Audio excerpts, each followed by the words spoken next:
Hello viewers, আসসালামু আলাইকুম। কেমন আছেন সবাই? আশা করি ভালো আছেন। আমিও ইনশাল্লাহ ভালো আছি। তো দেখেন, আজকে আমি আপনাদেরকে কই মাছের রেসিপি তৈরি করে দেখাবো। তো এখন আমি এখানে পেঁয়াজের পাতা কুচি করে রাখলাম, আর পেঁয়াজ কুচি করে রাখলাম, আর কাঁচা মাছ কুচি করে রাখলাম। আর দেখেন, আমি দুইটা মাছ সুন্দর করে ধুয়ে তারপর ভাজি করে রাখলাম। তো এখানে একটা কথা আছে যে বড় কই, চাষের কইগুলো কিন্তু গন্ধ করে। সেই ক্ষেত্রে কী করতে হবে, ভালো করে ওয়াশ করতে হবে হলুদ দিয়ে এবং লেবুর রস দিয়ে। ভালো করে ওয়াশ করলে ফুলকা সব ফেলে দিলে এবং ভিতরে সবগুলো ফেলে দিলে, আর ভালো করে ওয়াশ করলে এবং ঘষে ধুইলে আর কিন্তু গন্ধ করে না। ওয়াশ হয়েছে সবচেয়ে বড়, পরিষ্কার পরিচ্ছন্নতা সবচেয়ে বড়, তাহলে আর কোনো গন্ধ থাকে না। তো এখন আমি তেল চুলাতে কড়াই বসিয়েছি, এখন কড়াইতে তেল দিব। আমি এই রান্নাটা তৈরি করে আপনাদেরকে দেখাবো। তো এই যে এখন তুল দিলাম, তুলে অল্প দিই, কারণ তুল অল্প দিতে হয়, অল্প খাইতে হয়। এটা সবসময় খেয়াল রাখতে হবে, তুল বেশি খাওয়া যাবে না। তো এখন আমি তুলের মধ্যে আমার পেঁয়াজ কুচিগুলো দিয়ে দিই। এই যে পেঁয়াজ কুচিগুলো দিয়ে দিলাম। পেঁয়াজ কুচিগুলো এখন বাদামি কালার হলে তারপরে কিন্তু আমি অন্য সব আদার্স মশলা দিলাম। পেঁয়াজ কুচিগুলো সব দিয়ে দিলাম। এবারে কিন্তু নতুন পেঁয়াজের যে পাতা আনছি, সেই পাতার গুঁড়া। তো এখন আমি পেঁয়াজ কুচিগুলো দিয়ে দিলাম। এটা কিন্তু বাটানোর করে মনে করে না হয় পর্যন্ত আমি দিতে পারবো না। বাটানো হাঁসের কথা করতে সেরকম যে পেঁয়াজ কুচিগুলো বাদানো করে মশলা তরকারিটা কিন্তু খুব স্বাদ হয় না, সেটা ভালো লাগে না। আর ভালো রাখতে হবে, পেঁয়াজ কুচিটা ভালো মতো রাখতে হবে, তারপর কিন্তু মশলাগুলো কষাতে হবে। তো আমি এখন পেঁয়াজ কুচিগুলো বাদানো কালার হলে দেখেন বন্ধুরা, আমার পেঁয়াজ কুচি কিন্তু বাদামি কালার হয়ে গেছে।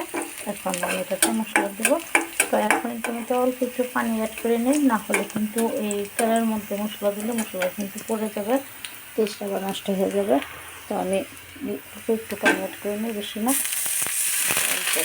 এখন আমি মশলা দিয়ে দেবো। তো যেহেতু মাছের পরিমাণটা অল্প, যেহেতু মাছ, সেহেতু আমি মশলাগুলো অল্প অল্পই দিব। তো এখন কিন্তু এই যে আমি সরিষার পাখিটা দিয়ে দিলাম, সরিষার পাখিটা দিয়ে দিলাম। দেখো, আমি সরিষার পাখিটা দিয়ে দিলাম।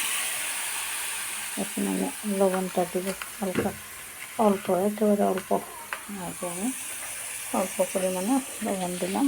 এখন এই যে ধনিয়ার পাখি, অল্প ধনিয়ার পাখি দিয়ে দিলাম। এখন মরিচের পাখিটা দেবো। মরিচের পাখি বেশিটা হচ্ছে আপনি যাই যেমন ঝাল খান সেরকম দেবেন। আমি অল্প দিলাম, সাথে অ্যাড করবো কাঁচামরিচ। এখন অল্প দিলাম, এই যে মরিচের পাখিটা দিয়ে দিলাম। এখন এটাকে আমি দিলাম, বাস সব মশলাগুলো দেওয়া হলো। এটা এখন কষে তারপরে আমি মাছটা দেবো। এখন এটাকে কষাতে হবে। দেখেন বন্ধুগণ, আমার মশলাটা কিন্তু তেল ফেলে দিচ্ছে। এভাবে কষিয়ে তারপর তরকারিটা রান্না করতে হবে, তাহলে সুস্বাদু রেসিপি তৈরি করা হবে, গুণগত মান থাকবে, স্বাদের টেস্টি। তো দেখুন, এখন আমি কিন্তু এদিকে কই মাছ দিয়ে দিব সকালে, তো এই জন্য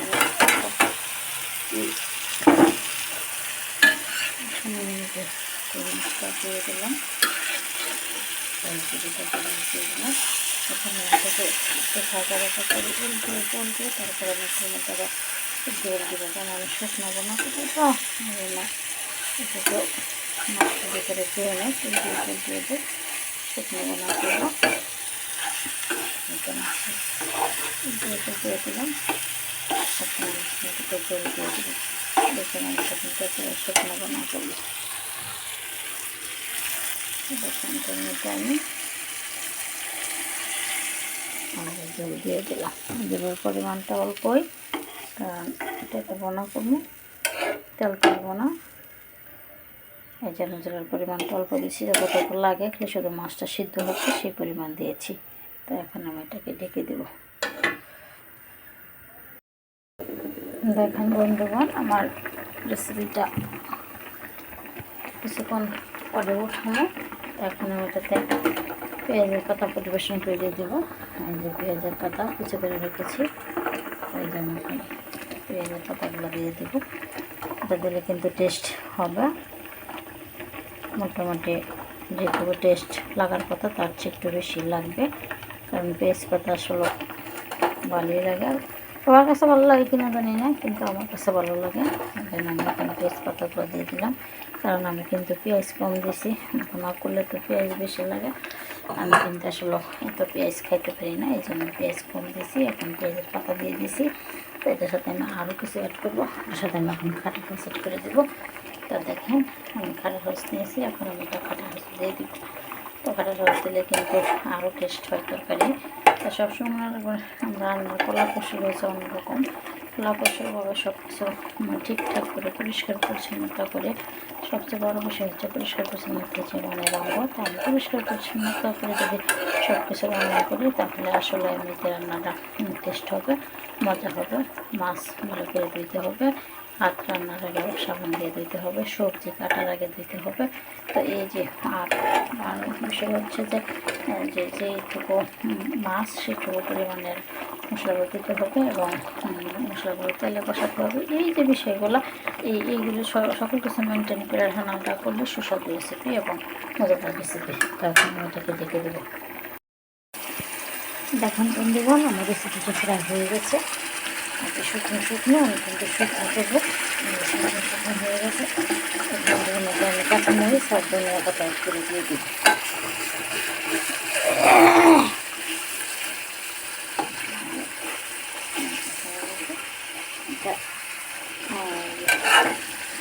এখন আমি কাঁচা পাতা, এখন পেঁয়াজের পাতাগুলো সবুজ হয়ে গেছে, এখন তরকারি হয়ে গেছে। লবণটা আমি দেখে নিলাম, ঠিক আছে। এখন আমি এখানে পেঁয়াজ, আমি ধনিয়া পাতা আর কাঁচামরিচ কুচি করে রেখেছি, এটা এখানে দিয়ে দিলাম। দেখুন ধনিয়া পাতা আর কাঁচামরিচ করে দিলাম। এখন আমি একটু ঢেকে তারপর আমি ছিটিয়ে, কারণ আমার সবজিটা কিন্তু হয়ে গেছে। সবজিটা কিন্তু হয়ে গেছে, একটু ঢেকে তারপরে উঠিয়ে পরিবেশন করে আপনাদেরকে বলে দেবো কী কী দিচ্ছি। দেখেন আমার রেসিপিটা জলতেল হয়ে গেছে। এখন আমি কিন্তু এটাকে উঠিয়ে ফেলবো, উঠিয়ে পরিবেশন করে তারপর আপনাকে দেখাবো কী কী উপকরণ দিয়েছি এই সুস্বাদু রেসিপি। দেখেন আমি রেসিপিটাকে উঠালাম, পরিবেশন করলাম কই মাছের রেসিপি। তো দেখেন কত সুন্দর হয়েছে, শুকনো বোনা। আমি তো একজন, এই জন্য আমি মাছটা কাটিও না, একেবারে শুকনো বোনা করলাম। দেখেন ধনিয়া পাতা কাঁচামরিচ সবুজ রয়ে গেছে। দেখেন তরকারিটা কত সুন্দর হয়েছে, অনেক মিল আসছে। তো এভাবে আপনারা রান্না করবেন এবং খাবেন, এবং সবাইকে রান্না কীভাবে করতে হয় বলে দেবেন। যা যা দেখেছেন আমার ভিডিওটা বলে দেবেন রান্নার কলা কৌশল। এটার মধ্যে উপকরণ কী দিয়েছি, উপকরণ দিয়েছি হচ্ছে প্রথমে মাছটাকে ভালো করে ধুয়ে নিলাম, তারপর মাছটাকে কেচে তারপরে ভাজি করলাম, তারপর পেঁয়াজ তেলে দিয়ে মশলা কষিয়ে তারপরে আমি মাছটাকে দিলাম। তারপর কিছুক্ষণ আগে খাটার রস দিয়ে দিলাম, পেঁয়াজ পাতা দিয়ে দিলাম, যেহেতু আমি পেঁয়াজ পাতা দিয়ে ভুনা করেছি। তারপর ওঠানোর কিছুক্ষণ আগে আমি কাঁচামরিচ আর ধনিয়া পাতা দিয়ে দিলাম। দেখেন উপকরণগুলো কী সুন্দর হয়েছে। তো এইভাবে যেভাবে আমি বলে দিলাম সেভাবে রান্না করবেন, খাবেন এবং আমাকেও জানাবেন। তো সবাই ভালো থাকবেন, আল্লাহ হাফেজ, সবাইকে ধন্যবাদ।